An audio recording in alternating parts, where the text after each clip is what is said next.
word before I forget. Well, welcome everybody. Thanks for being here today.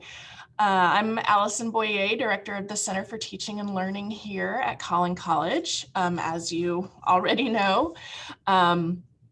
So we're gonna wrap up the spring semester webinar series by talking about some online discussion.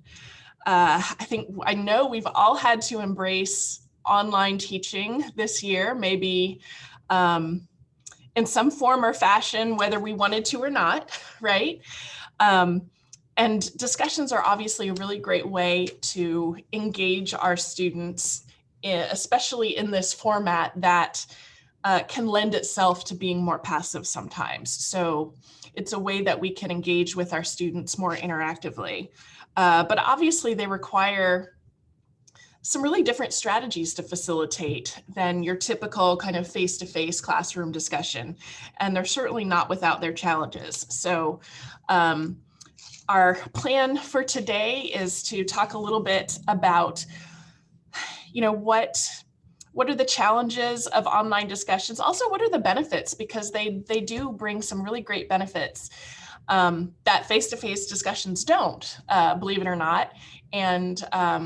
And then we'll talk about some research-based strategies and best practices for implementing online discussions in the classroom. So, but first, I want to hear from you guys. I'm curious to know a little bit more about what, if any, kinds of discussions you're holding in your online classes. Are they synchronous? Are they asynchronous? Are you using like a threaded discussion board format, or something else? I'm just curious to kind of take the pulse a little bit of the group and hear what you're doing. So if you wouldn't mind, maybe popping a quick description into the chat, that would give me a great idea of what's going on in your classrooms.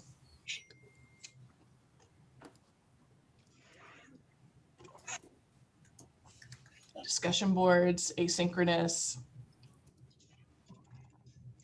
Yeah. Threaded discussion board. The original posts and response posts are due on different days. Nandini says that's great. We'll talk about that for sure. Threaded. Okay, so it sounds like we are all, for the most part, in the same boat. We're using asynchronous threaded discussions, post and comments due on different days. Great. That works perfectly for my plans today. Oh, Judy says she posts videos in discussion. Tanya has a mixed variety. That's great. Because I know that most online classes here at Collin are organized such that they take place asynchronously, or at least that's what they're encouraging. Most of the things we're going to talk about today are going to be geared towards that asynchronous discussion format. But I think that a lot of the principles that we'll talk about today certainly apply to other formats as well. So that's my plan. Hope it sounds like a good one. So we just did that. So come on, let's start first with the positive. Let's start by acknowledging some of the joys of online discussions. Is there anything that you have found to be of particular benefit in your own experiences with these asynchronous online discussions?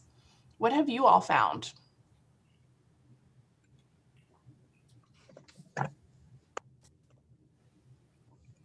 Positive, it gets the classmates interacting with each other in a virtual world. That's why I use the threaded boards to make them respond back to each other in a thoughtful and kind manner. Yeah, absolutely.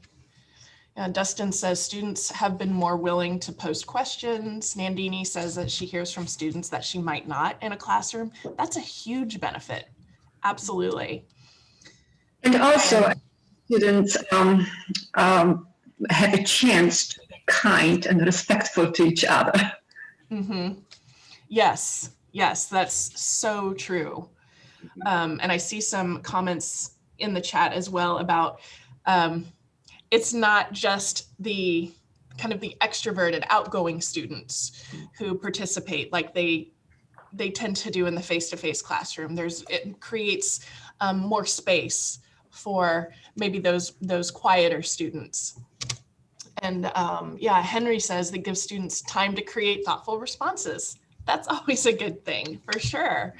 Yeah, so you guys are already picking up on what the research tells us. So as Mark brought up, they are really important, really great strategy for helping our students engage with each other, right? And engage with us. They help us build this online community, the sense of community with one another, which is really, really important and vital to the success of an online class.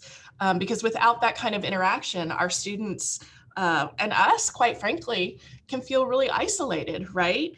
And unmotivated. And when you feel like you're an island, and there's, you're just kind of screaming into the void, it can feel really challenging, right, to engage with the material in general. So that community building that these discussions do is really important. You guys also brought up this. Research has also shown that these discussions encourage more varied participation from students, right? It can encourage our students and free them to be a little more revealing and participate more than in the typical classroom setting. I don't know if it's that, kind of the benefit of that being protected behind the computer screen as opposed to being with them face to face in the classroom. But that creates a different sense of safety for them that encourages more of them to participate. And then kind of similar to that, they've also been shown to be more inclusive, eliciting comments from students who tend not to participate in the traditional face-to-face classroom, as several of you already brought up. This is something that I really love about them. What I think is really interesting, some studies have found that women students contribute more comments in the online discussion than they do in the typical face-to-face classroom. And international students or second language students are also more likely to contribute in this form of discussion. Perhaps because, they might have more confidence in their reading and writing abilities in English as opposed to speaking. I mean, I am not bilingual, but I know that it was when I was, taking my language classes, it was always a heck of a lot easier for me to read and write than to try and speak on the fly in that second language. And again, as I think Henry brought up and several of you brought up, they also benefit those quiet students, right? Who may tend to hang back in the face-to-face classroom because it eliminates that need to vie for airtime. I know that this is certainly something that I have experienced all the time because I'm a processor. When somebody asks me a question, I kind of need to think about it for a minute and reflect, right? And before I know it, the chatterboxes in the room have started talking and the conversation has got a totally different way. So it's more inclusive in a lot of really meaningful ways, I think. It also, again, as we brought up, it allows our students time to think and prepare responses because they don't have that pressure to respond instantaneously. Again, if they're processors like I am, it gives them that time to reflect and really craft their response. So there's potential for their responses to be a lot more thoughtful and also for the tone to be more civil because again, they have that time to really prepare. I mean, they may not always be civil, but time is always a good thing when it comes to being thoughtful, right? Yeah, Henry says here in the chat, he's seen replies to classmates as gracious and complimentary. Yeah, that's really nice. It's really important. So a lot of really wonderful things that come from these kinds of asynchronous discussions. But again, they're not without their challenges. So, obviously they are not all rainbows and unicorns. There's a lot of frustrations that can come with these kinds of discussions as well. So what are some challenges you all have faced when it comes to conducting these asynchronous online discussions?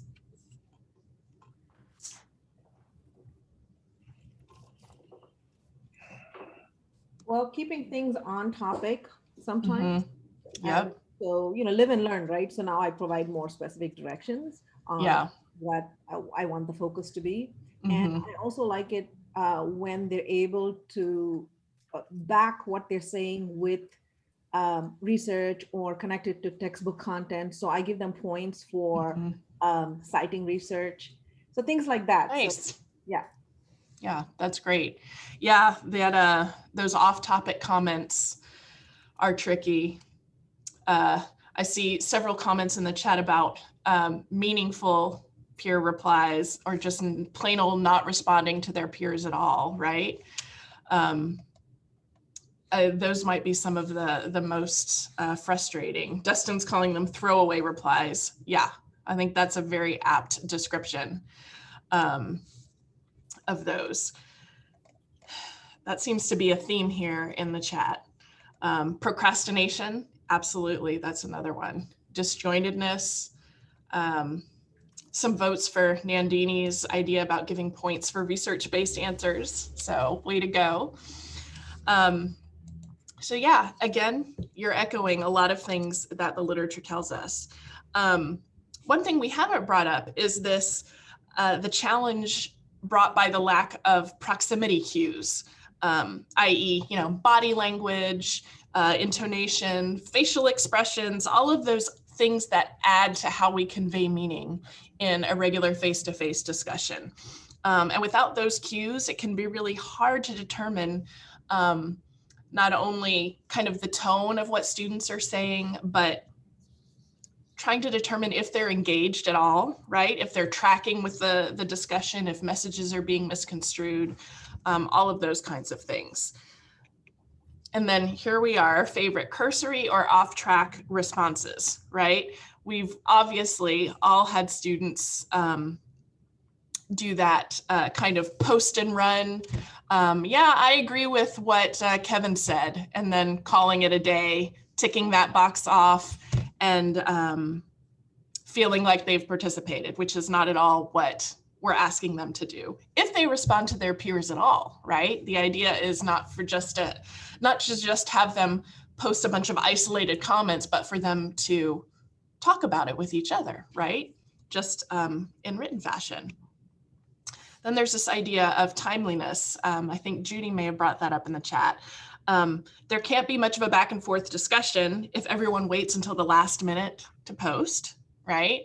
And that can even happen when we give them those staggered deadlines, right? One deadline for the first post and then another deadline for the responses. They can also give us this very false sense of dialogue.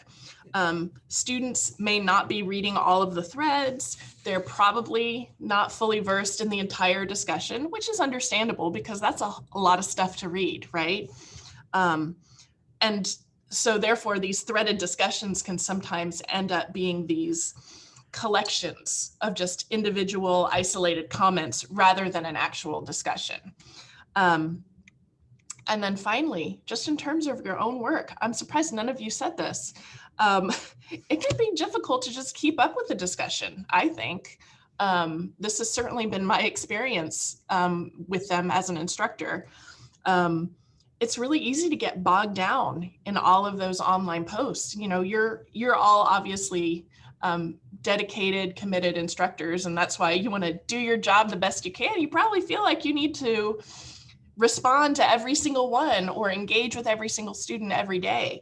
And that is just a ton of work, a ton of time, and a ton of energy, right? It's hard. It is hard. So we're going to talk a little bit about how to make that easier too. So don't worry. So computer mediated communication, right? The official term here, obviously requires certain skills and adaptations to be successful.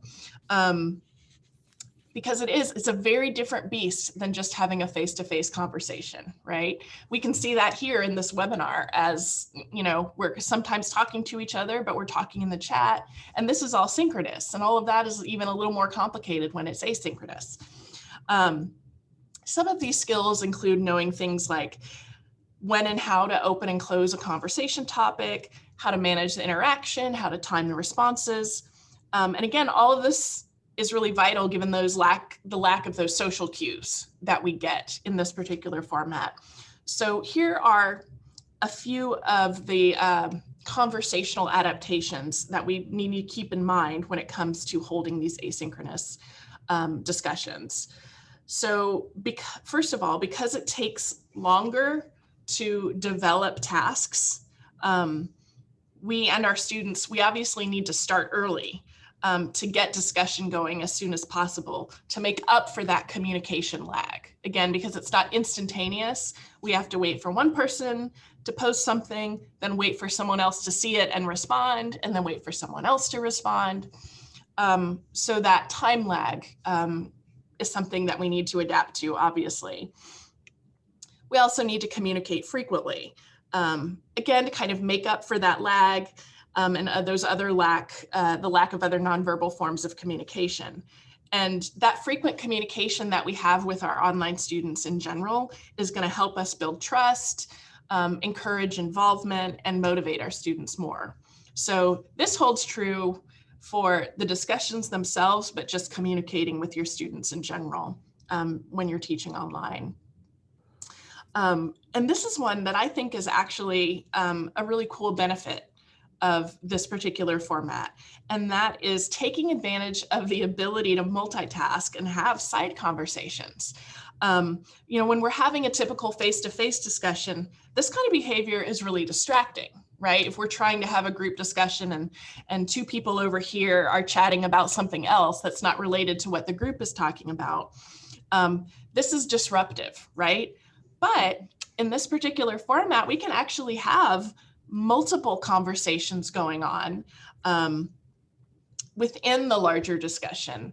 And I think we should embrace that because that can be a really cool thing. And we can discuss a lot of different things that we might not be able to discuss in that kind of traditional synchronous face-to-face classroom. So let's talk about some more specific strategies for facilitating effective online discussions. First and foremost, research tells us that we have to provide structure. This is especially important for online discussions so that students know what they need to do in terms of the fundamentals, and so that they have this framework to build the discussions around. A lot of these things you guys are already doing. So this will not be news to you. Got to have those explicit deadlines, right? This includes start and end dates for posts.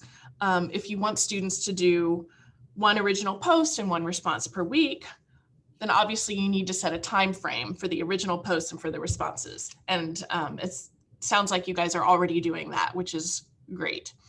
And again, otherwise, if you don't do this, you might get students trying to post the night before everything is due, and then you're obviously not going to get a good discussion out of that.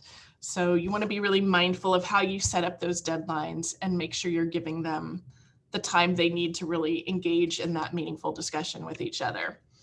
You also need to be clear about frequency. How frequently do you expect them to participate in the discussions? Is it every module, every week? Is it multiple times a week? If you're just asking for one response, you know, one original post, one response, is it just one response? And if it is just one response, does that mean you're going to get, yeah, I agree, and then they're done? So again, students, they want to know how much they need to do. You've got to be explicit with them. This is not a surprise, right? Similarly, yes, you probably need to give them some expectations for length.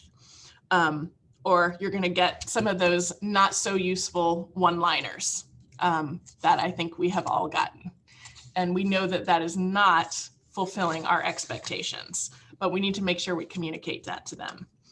It sounds a little pedantic, but I think it's to everybody's benefit here to do this.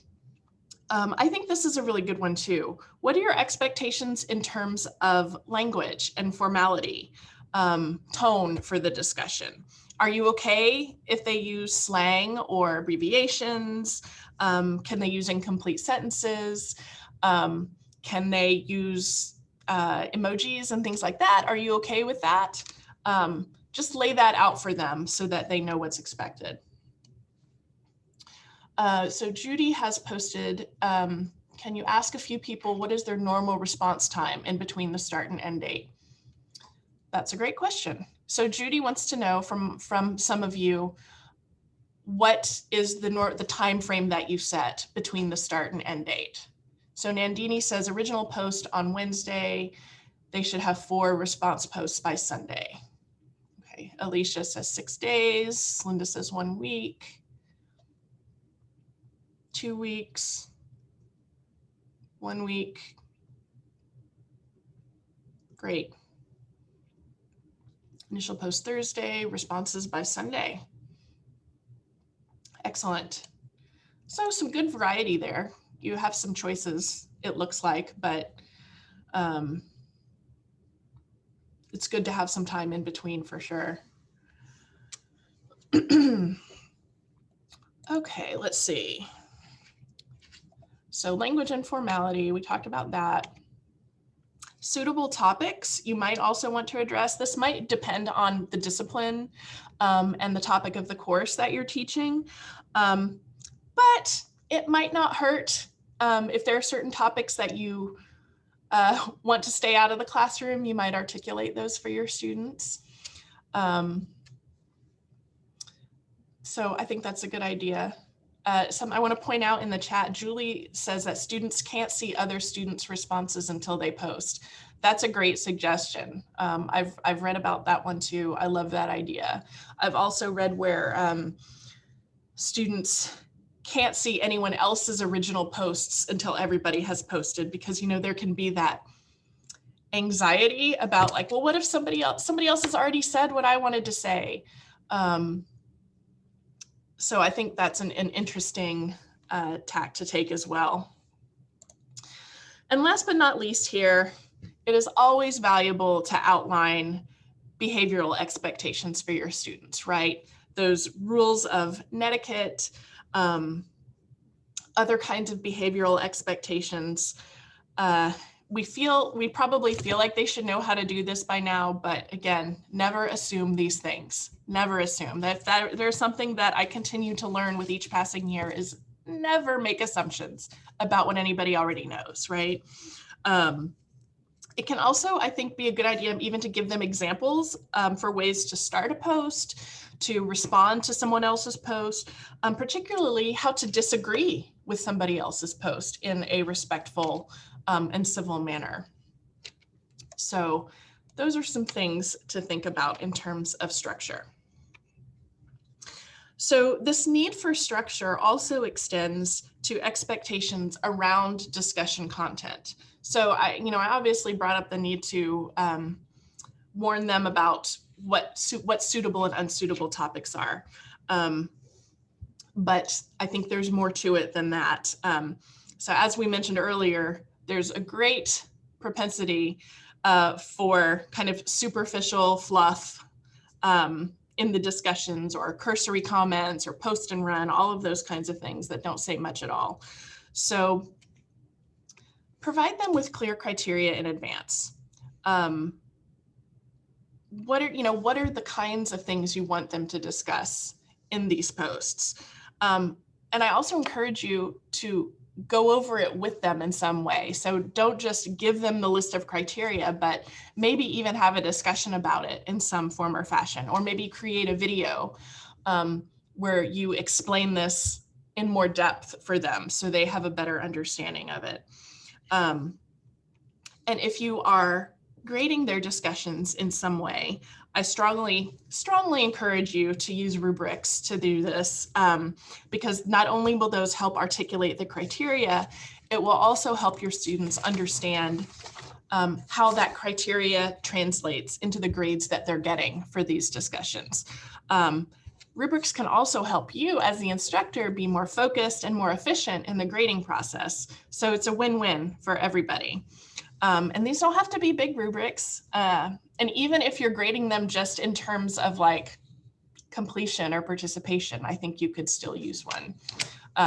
But I am biased towards rubrics. I love them with a deep and abiding passion. So that is me, but I encourage you to think about using rubrics.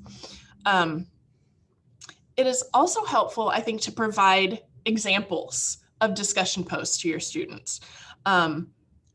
Ones that are good, but also ones that are maybe not so good or not as reflective or thoughtful as you would like them to be, you know, ones that miss the mark in some way, so that students can get a better sense of that criteria in action, right? It's one thing to tell them what you're looking for. It's another thing to show it to them, right? So they can see what it actually looks like. And then by the same token, evaluate those examples together. If you have the rubric, use the rubric, give them those examples, and then have them determine which one is a good one, which one is a not so good one, and why. So that hopefully, if they can learn to apply that criteria to someone else's work, they can then start to internalize it and transfer that knowledge to their own work. That's the goal, at least, right? You know, so you're kind of giving them a roadmap, right? The rules of the road here.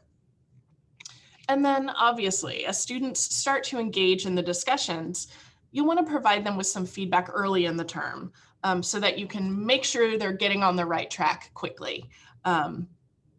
Ideally, they'll get a better understanding of those expectations based on the feedback that you're giving them. And then maybe you'll need to do less of that as the semester wears on, right? You kind of front load it, they get an idea, and then maybe you can step back a little bit as time goes on. I'm glad to see some rubric love in the chat. Yay. All right. Now let's think a little bit about how we might best engage our students through our online discussions. Because again, we've said this, they are totally different beast from face-to-face discussions. Thank you, Lauren, for liking my kitty. I mean, that's not my kitty, but it's a cute kitty. Being engaged by the toy. So what are some things that we can consider here? First, and perhaps most obviously, I imagine you all already know this, you have got to pose good questions, right? You've got to pose rich questions, not, you know, kind of exam questions. These should be questions that ask students to do things like express an opinion and back it up with course concepts or with research like Nandini was talking about. They should apply higher order thinking skills like analysis, synthesis, evaluation. Ask them to make connections between their ideas or theories that you've discussed or readings that they've had to do. The questions need to be more probing than, so what did you think about this? So that your students have a direction and a framework, but not so specific that they feel like they have to read your mind in order to answer correctly, right? You want these to be questions that may or may not have a right or wrong answer, right? They're open-ended. It's not a one-word answer, not a yes or no answer. There should be multiple right answers to these kinds of questions. That's how you will get that really rich discussion out of them. Maybe start the semester with easier questions and then increase the difficulty level as the semester goes on and students grow and get better at it, right? In the document that I sent to you all with references and resources, there is one resource on there that is related to kinds of questions that you might ask in an online discussion. It's very brief, very easy. So I encourage you to take a look at that.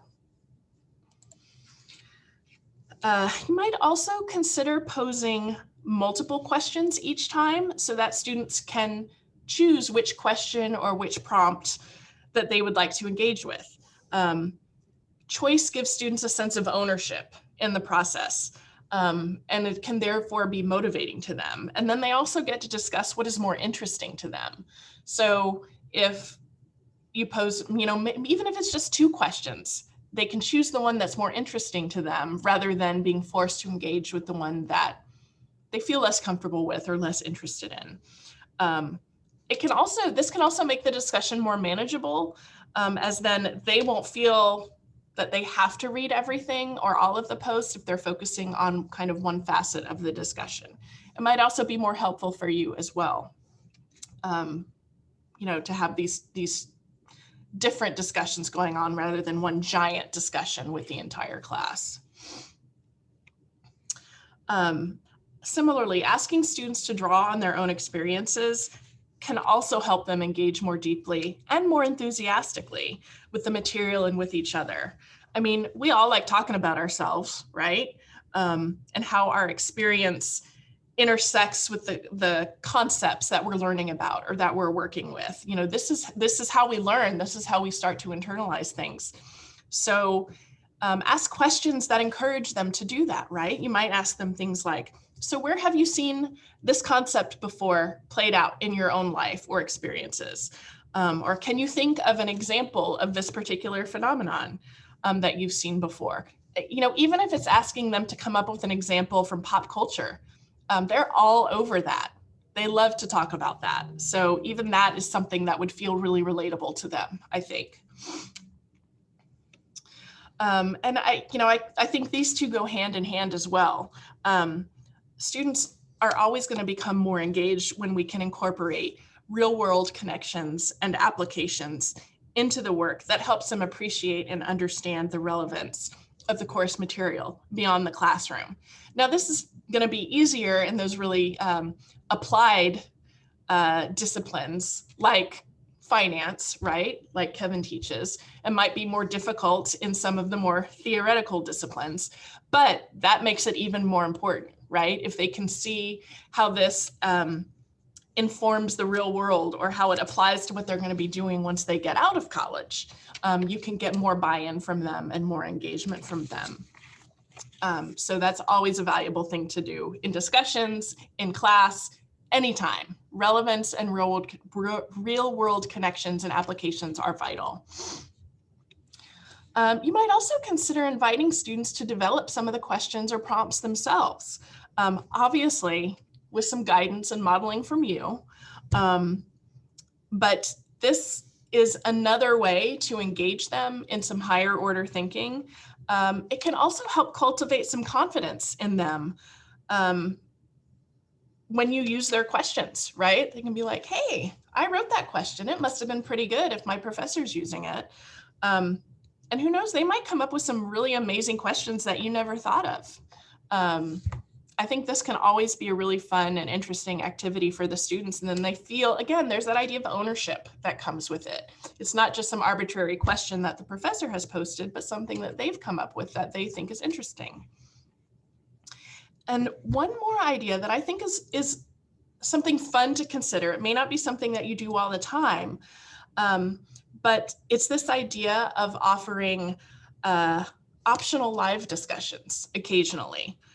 This could appeal to some of your students who are kind of hungry for that face-to-face connection or for that live discussion. And you could schedule it with students using free software like Doodle or When is Good or anything like that. It would be optional. It wouldn't have to be all of the students in the class. It could just be, if at least 5 students are interested that week, then, maybe you conduct one live discussion with them and the other students are able to still have the threaded discussion that's asynchronous. And the live discussion could take the place of the discussion board for those students that week. I think that's a really fun idea. Lauren says that she's done some live discussions. So how did those go, Lauren? Did you like it?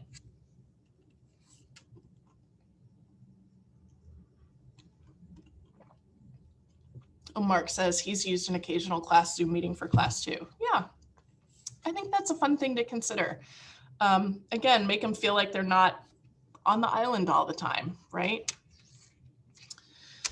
So those are some kind of easy, low stakes ideas for upping the engagement. So here are a few more ideas for engagement that's a little bit more structured than what we've already talked about. So one thing is you might consider organizing smaller discussion groups within your class, right? So instead of having one discussion that's all 25 students every single time, or however many students you have, maybe you have 5 smaller discussion groups of 5 students each, right? This can make the discussions feel more manageable, focused, more intimate for students and for you as well. And then in theory can lead to more meaningful discussion. You know, it's kind of the same idea as having small group discussion in your face-to-face classroom, except now it's online. You know, I think it's easier to follow 4 small discussions than 1 giant one. That's maybe just my perspective, but again, it kind of depends on the size of your class. If you have a really teeny tiny class, then this isn't going to be an option. But if you have a bigger class, I think it's something worth considering. And again, this might be more comfortable for your students too, because even though, you know, there's that safety of being behind the computer for a lot of students who might be quieter in the face-to-face classroom, there might still be some level of anxiety of posting something that the entire class is going to engage with or that the entire class is going to read. So making those groups smaller can also lead to more comfort for some of your students as well.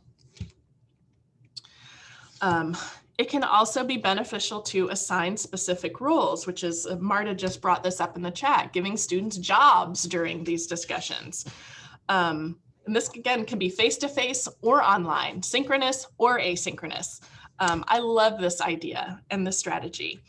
So for instance, for each discussion, you can assign students roles like, okay, these 2 students will be the encouragers that help encourage good comments and ask people to expand more. Some people could be the summarizers, the reflectors, the elaborators. Somebody could play the devil's advocate, right? You could have the researchers, people who are tasked with looking up additional information about a topic when it comes up. Obviously, you'll need to define what each role means for your students. And they can rotate roles from week to week, so they're not always the same. They don't always have the same job. But again, the strategy can provide your students with the concrete framework for what they're doing. And then this can also encourage them to stretch their thinking, right? If they're not used to thinking of counter arguments, having them play devil's advocate can stretch them in that way. So this is an idea that I really love. A similar idea that I read about, this is not one that I've tried, but I read one article about a professor who asked students to label their posts each time to describe the nature of the response. So they might respond and label something as a challenge to a post or an explanation or evidence, things like that. I think that's a really fun idea that asks them to kind of be meta about what they're doing in the discussions themselves. And this is somewhat related to this. Think about assigning some discussion leaders who are students, right? That allows you to step back a little bit while giving your students more responsibility and ownership. So as with assigning other roles, like we just talked about, the researcher, the encourager, et cetera, you'll need to provide plenty of guidance and structure for your student discussion leaders. And again, students could take turns each week, or maybe you have 2 who serve as discussion leaders each week, and they rotate depending on the size of your class. But you need to help them know what you're expecting, right? So that discussions go the way you plan. And certainly you're still going to need to be present in these discussions so that you can play a role if necessary, help guide it if necessary, because you're the expert in the room. You can help shape the discussion a little bit without taking it away from the students. So this gives them a little more responsibility, a little more ownership, gets them thinking in different ways as well. And then finally, I think it could be really fun to think beyond traditional discussion models, i.e., question plus response, rinse, repeat, week after week after week, right? So for instance, what if one week it's a case study that you want them to respond to and discuss? A mock trial where they play different roles in that mock trial during the week, or a debate, right? Maybe they're writing letters. Maybe you're asking students to take on the persona of a particular theorist, of a disciplinary expert in the field, a literary character that they're reading about. And they have to respond as if they are that person in the discussion. I think that is a really fun idea as well.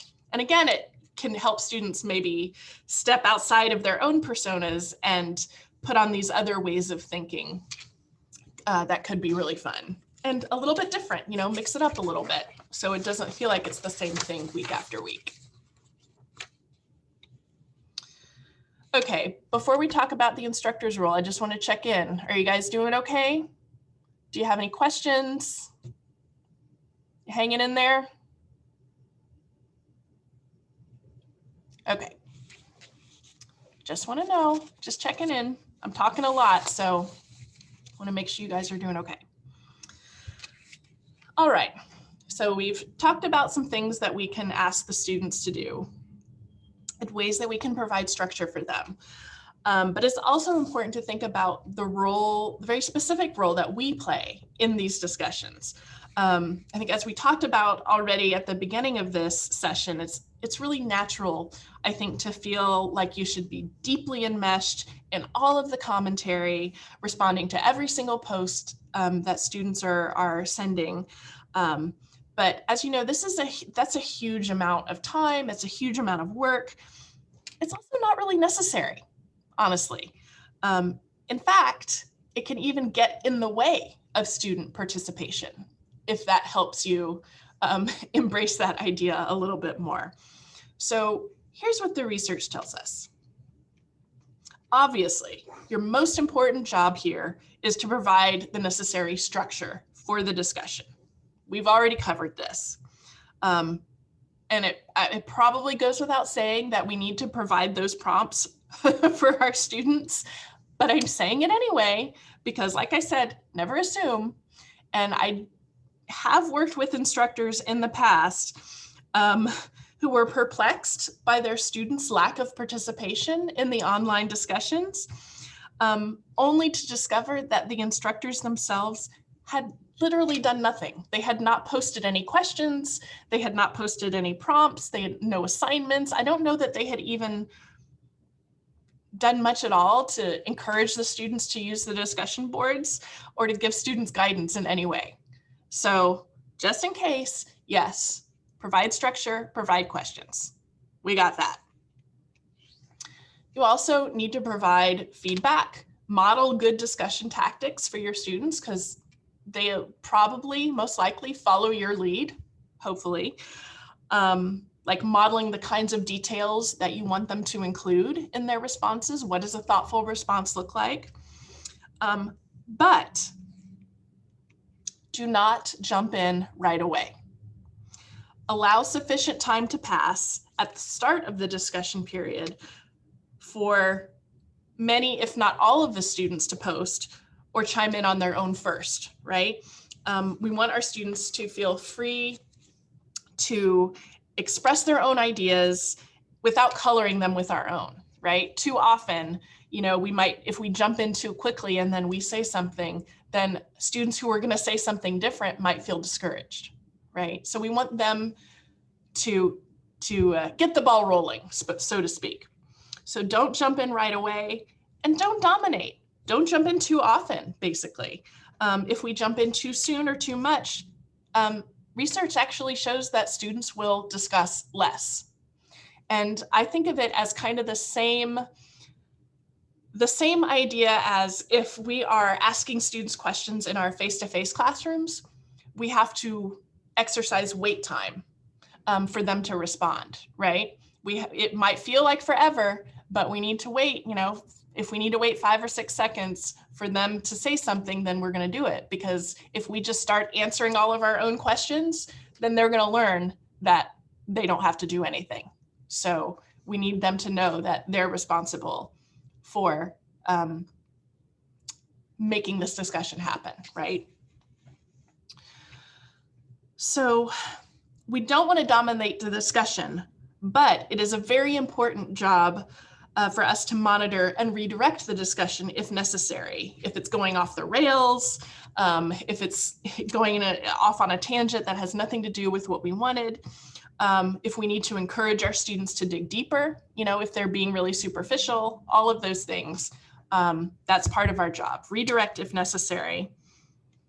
Equally important, we can connect and help weave comments together and summarize key takeaways from each discussion for students as well to kind of help close that loop for them so they can see what there is to take from this discussion rather than just this like, okay, this is busy work, we need to talk about it so that I get a grade, right? Help weave those comments together, make those connections that they may not be making on their own, and then help them see, well, look, this is where we got to during this discussion. This is what you should be taking away. And then finally, we certainly need to actively monitor discussion groups, group dynamics throughout the semester. So we talked about establishing netiquette, behavioral expectations at the start. We also need to ensure that they're still following them and step in and mediate if necessary. Hopefully they're being civil and they're behaving the ways that we want, but this is an important role for us to play. Something that honestly I had not ever considered before is that since online discussions are preserved in a way that face-to-face conversations are not, right? They're recorded for posterity. Students often revisit comments, especially ones that they might find frustrating or hurtful in some way. So you might consider tracking those things or deleting any comments that might be perceived as hurtful in order to preserve morale. We don't want our students, picking at those scabs if it was something that was hurtful to them. Again, something I hadn't thought about before, but I think that's a really great suggestion. All right. So last but certainly not least, let's talk about how to make your lives easier while still having some great online discussions. What can you do to manage and maintain healthy boundaries while still having a really rich, fruitful, active online discussion with your students? There's a lot of great ideas here, some of which you're probably, I hope you're already doing, but if you're not, here's some things to think about. Firstly, anticipate those student questions in advance, provide them guidance in advance if you can, right? So nip those common questions in the bud. And if you've done this before, then you might already have an idea of what those common questions are. So things like orienting students to the technology that you're going to be using for these discussions, maybe through a visual guide or even a video where you click through things and show them what they need to do so they know how to post. Can be a really helpful strategy. And again, if you've done this before, then you probably have an idea of those questions that are continuously popping up, right? Earlier, we talked about providing feedback early in the semester so that students know how to stay on track and meet expectations. The other piece of this is that you should provide the most feedback, the more detailed feedback early in the semester. And then again, you can kind of taper off as the semester goes on and back off a little bit because now they've kind of found their footing, right? So a little more work up front, less work at the end. I think this is a great piece of advice here. Post just 1 or 2 comments daily, if you can. This demonstrates that you're reading what they're writing, you're engaging with them, but you're not going overboard, and post them early in the day as a way for you to kind of check that off your to-do list while also hopefully motivating further discussion from students over the course of that day, right? If they see you getting on early, then they can respond to you throughout the day. It is also really smart to track your own participation and interactions. So not just which students are posting, but to whom are you responding in your own interactions. This can help you make sure that you're engaging with all students equally across the class, as opposed to, I've responded to Henry 4 times this time, but to nobody else, right? Because Henry was a rock star this week. This can also help you plan to whom you'll be responding each week. So if you know that you responded to Judy and Henry and Nandini last week, then you know that this week you're going to respond to Diana and Kevin and Lauren, right? So that can help give you some guidance for your own work. You can also, again, plan your weekly posting logistics. So similar to this process of backwards design that you maybe have heard about, you can work in advance to determine how many responses and to how many students you need to respond each week. So for example, say you have 30 students in your class and you want to respond to at least a third of them each week in the discussion forum. So that means you'll need to respond to 10 students each week, which then works out to 2 students per weekday. So 2 students a day, that's not so bad. That's pretty manageable. You can even map out which students you respond to. This might depend on when they're responding, but if you've given yourself kind of a plan, it might feel less overwhelming to you, I think. For your own sanity, I encourage you to maintain a storehouse of starter threads, announcements, common responses, all of those things that you find yourself saying a lot over and over, responding to students. You obviously want to practice a little bit of flexibility throughout the semester when you're writing your posts or your questions. So that is kind of going with the flow of what's happening, but do yourself a favor and have that storehouse of things that you can just pull from if you need to, especially if you're particularly overwhelmed that week, right? And this is a piece of advice I particularly like, and this holds true not only for discussions, but for all kinds of work. That is, set some working hours for yourself, friends. You do not have to be online 24/7 to facilitate a good online discussion. Figure out, I'm going to respond to these discussions during these 2-hour time slots on these particular days. Set them, put them on your calendar, communicate those hours to your students, but be kind to yourself, right? Let yourself check out at a certain time. You don't have to be on the hook all the time. I think this is a great one too. Don't hold online discussions to higher standards than you would typically hold face-to-face discussions. I think this is tempting. Just because they're in writing doesn't necessarily mean that they need to be as well written as a term paper, okay? Be okay with some stream of consciousness writing, some misspellings, some incomplete sentences. It's okay. It's just a discussion. Let yourself off the hook a little bit, let your students off the hook a little bit. I think you'll all be happier in the long run. And then finally, one last rah-rah for rubrics. They're gonna make your life easier, I promise. If you are grading them, I encourage you to try using a rubric because it can really help keep you focused and faster, more efficient. Because I can find that my brain goes in all kinds of directions when I'm grading, but if I have that rubric in front of me, I'm on it. If you want more information about rubric design, check out the teaching resources page on the CTL website, as well as a recording of a webinar on rubrics that I did in the fall, which you can access through the CTL events page as well. All right, folks, it's noon.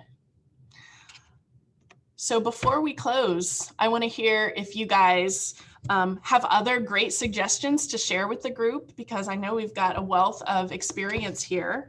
Do you have other tips? Do you have questions that you want to bring up before we sign off today?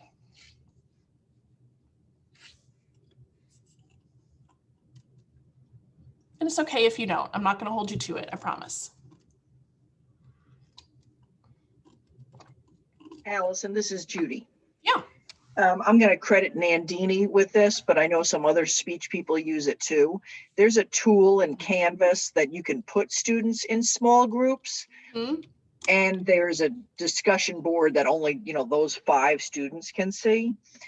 And it's been helpful to us in speech communication that if we have to make our students do a group project, that then we can see that discussion and we can see, like when they've decided on the topic or how they're making progress.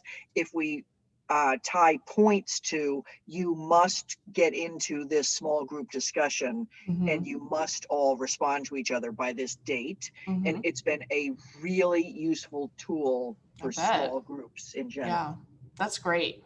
Canvas is such a great tool. It can do so many cool things. Diana in the chat has also asked if anyone has a rubric, an excellent rubric to share. If you have one that you've used for online discussions, if you want to send it to me and you're willing to share it with the group, I'd be happy to email it out to everybody. I have one. I can send it to you, Allison. Awesome. Great. I also have directions on how to minimize the I agree with you, or like I do not agree with you, but those kinds of like how to keep things civil. I have directions on that too. I can. Great. Oh, that would be great. Thank you. Yeah, if you guys have resources that you want to share, just let me know. Send them to me. I can email them out to the group. I'm happy to do that kind of stuff.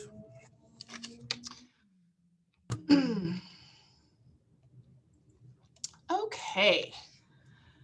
So we have made it to the end of the hour already. I feel like that went by in a flash. Obviously, these general principles are just scratching the surface. But thank you for being here today and this semester. So to all of you who have come to several of the webinars, FYI, I'm around all year. I do not get the summer off. So please feel free to reach out to me anytime if you have questions or needs, if you have suggestions or, a topic that you'd be interested in having the CTL cover in some way during the summer or in the fall. I'm working on some of those things right now. I'm currently working on summer plans as well. So keep an eye on your email for more details about summer programming. You can still get in some professional development even then. So thank you so much. Don't be a stranger, and good luck as you wrap up the semester. You made it. Congratulations. That's all I got today, folks.